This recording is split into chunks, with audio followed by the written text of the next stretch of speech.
Assalamualaikum warahmatullahi wabarakatuh. Perkenalkan, nama saya Nasya Nabila Fauziah, NIM 2305076035 dari Prodi Pendidikan Bahasa dan Sastra Indonesia kelas A angkatan tahun 2023. Di sini saya akan membawakan materi yang berjudul pengkajian puisi dengan materi pembahasan kata. Jadi tanpa berlama-lama langsung saja ya kita masuk ke materinya. Yang pertama tentunya karena kita di sini membahas kata, yang pasti itu ada kosakata ya. Jadi apa sih kosakata itu?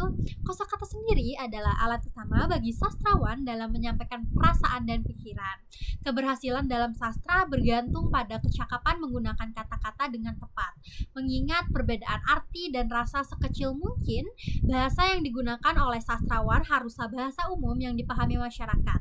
Meski bisa melibatkan kata-kata kuno atau daerah untuk efek puitis, penggunaan kata-kata asing dan perbandingan juga harus memberikan efek puitis dan universal. Kesalahan dalam penggunaan kata-kata, baik dari bahasa daerah maupun asing, dapat mengurangi kepuitisan karya sastra. Kemudian ada lagi pemilihan kata ya teman-teman. Jadi pemilihan kata sendiri dalam sajak disebut diksi. Bila kata-kata dipilih dan disusun dengan cara yang sedemikian rupa hingga artinya menimbulkan atau dimaksudkan untuk menimbulkan imajinasi estetik, maka hasilnya itu kita sebut diksi puitis. Itu menurut Barvell tahun 1952. Jadi untuk mendapatkan kepadatan dan insentitas serta supaya selaras dengan sarana komunikasi puitis yang lain, maka penyair memilih kata-kata dengan secermat-cermatnya. Kemudian ada lagi nih di dalam kata itu yang namanya denotasi dan juga konotasi. Jadi kita yang pertama akan bahas denotasi terlebih dahulu. Jadi denotasi sendiri adalah makna yang sebenarnya apa adanya sesuai dengan kamus. Jadi ciri-ciri dari denotasi itu sendiri mengacu kepada makna dasarnya. Contohnya, rumah itu bermakna sebagai tempat tinggal.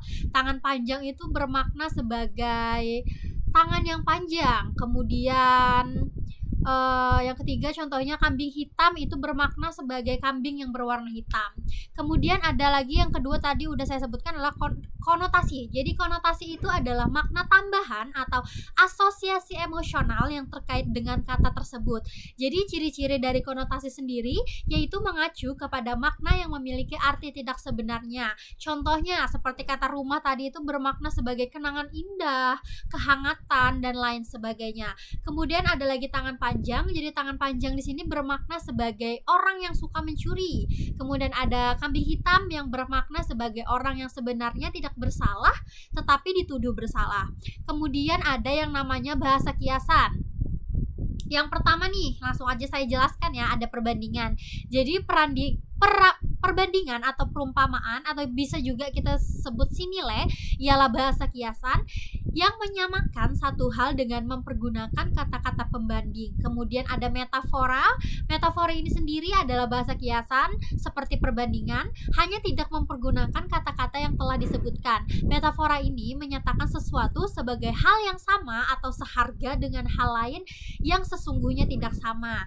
Kemudian yang ketiga ada perumpamaan epos. Jadi perumpamaan atau perbandingan epos ini kita sebut juga episimile, ialah perbandingan yang dilanjutkan atau diperpanjang, yaitu dibentuk dengan cara melanjutkan sifat-sifat perbandingannya lebih lanjut dalam kalimat-kalimat atau frasa yang berturut-turut. Kemudian yang keempat ada alegori, ialah cerita kiasan ataupun lukisan kiasan. Cerita kiasan itu atau lukisan kiasan ini mengkiaskan hal lain atau kejadian lain. Alegori ini banyak terdapat dalam sajak-sajak pujangga baru. Kemudian yang keberapa nih? Kelima ya, personifikasi. Jadi personifikasi itu kiasan yang mempersamakan benda dengan manusia. Benda-benda mati dibuat dapat berbuat, berpikir, dan lain sebagainya layaknya seperti manusia. Kemudian ada metonimia, yaitu bahasa kiasan yang lebih jarang dijumpai pemakaiannya dibanding metafora. Perbandingan dan personifikasi ialah metonimia dan sinekdoki. Metonimia ini dalam bahasa Indonesia sering disebut kiasan pengganti nama. Kemudian ada apa nih sinekdoki? Sinekdoki adalah bahasa kiasan yang menyebutkan suatu bagian yang penting, suatu benda atau hal untuk benda atau hal itu sendiri. Kemudian ada yang namanya citraan. Nah, apa sih citraan itu? Citraan itu adalah gambar-gambar dalam pikiran dan bahasa yang menggambarkan, sedang setiap gambar pikiran disebut citra atau imaji, atau kita biasa juga sebut image ya. Jadi gambaran pikiran ini adalah sebuah efek dalam pikiran yang sangat menyerupai gambaran yang dihasilkan oleh penangkapan kita terhadap sebuah objek yang dapat dilihat oleh mata, saraf penglihatan, dan daerah-daerah otak yang berhubungan. Ada macam-macam citraan, itu ada 4 ya. Yang pertama ada citra penglihatan, citra pendengaran, citra perabaan, dan yang terakhir adalah citra penciuman dan pengecapan. Kemudian yang selanjutnya pembahasannya itu ada gaya bahasa dan sarana retorika. Jadi gaya bahasa tuh hampir sama ya yang kayak sebelumnya. Jadi ada yang pertama ada metafora, yaitu perbandingan langsung tanpa kata penghubung. Contohnya, hatinya adalah batu. Kemudian yang kedua ada simile, perbandingan dengan kata penghubung seperti bagai. Contohnya itu hatinya keras seperti batu. Kemudian ada personifikasi. Jadi personifikasi sendiri itu memberikan sifat manusia kepada benda mati. Contohnya angin malam merintih sedih. Kemudian ada hiperbola, yaitu melebih-lebihkan untuk efek dramatis. Contohnya aku sudah menunggu 1000 tahun. Kemudian ada litotes, itu tuh merendahkan diri untuk menegaskan sesuatu. Contohnya ini hanyalah masakan sederhana. Kemudian ada sarana retorika. Yang pertama itu ada logos, yaitu menggunakan logika dan alasan untuk memujuk. Kemudian ada ethos, kredibilitas penulis atau pembicara yang mempengaruhi penerimaan audiens. Kemudian ada pathos, membangkitkan emosi audiens untuk mempengaruhi. Kemudian ada anapora, itu sendiri itu adalah pengulangan kata atau frasa di awal kalimat berturut-turut. Contohnya kita akan menang, kita akan bertahan. Kemudian yang terakhir ada anitesis, yaitu menonjolkan kontras dengan menempatkan ide berlawanan dalam satu kalimat. Contohnya dalam bahasa Inggris ya. It was the best of times, it was the worst of time. Nah, kemudian ada lagi faktor ketatabahasaan ya teman-teman semua. Ini tuh menurut Chairil Anwar. Jadi Chairil Anwar sendiri adalah seorang penyair Indonesia, dikenal dengan puisinya yang identik dengan semangat individualisme, pemberontakan, dan eksistensialisme. Karya-karya beliau sendiri tuh seringkali mencerminkan perasaan ketidakpuasan terhadap keadaan sosial dan politik, serta keinginan untuk mencari makna hidup secara mendalam. Selain itu, gaya bahasa dan struktur puisinya juga sering dianggap inovatif dan revolusioner dalam konteks sastra Indonesia.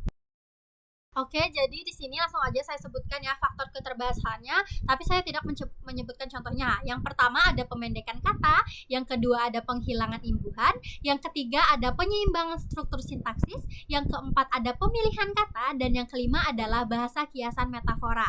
Kemudian ada lagi faktor kebahasaan menurut Sutarji Kalzombari, yang dikenal dengan gaya penulisan puisinya yang unik, terutama dalam hal penyimpangan tata bahasa yang tidak biasa. Penyimpangan ini menciptakan pengalaman membaca yang berbeda dan memperkaya makna dalam karyanya. Yang pertama itu ada penghapusan tanda baca, yang kedua ada penggabungan dua kata atau lebih, yang ketiga ada penghilangan imbuhan, yang keempat ada pemutusan kata, dan yang terakhir ada pembentukan kata dari jenis lain. Nah, itu tadi tuh teman-teman materi tentang kata. Mungkin itu saja yang saya dapat sampaikan, kurang lebihnya saya minta maaf. Saya akhiri, wassalamualaikum warahmatullahi wabarakatuh. Terima kasih.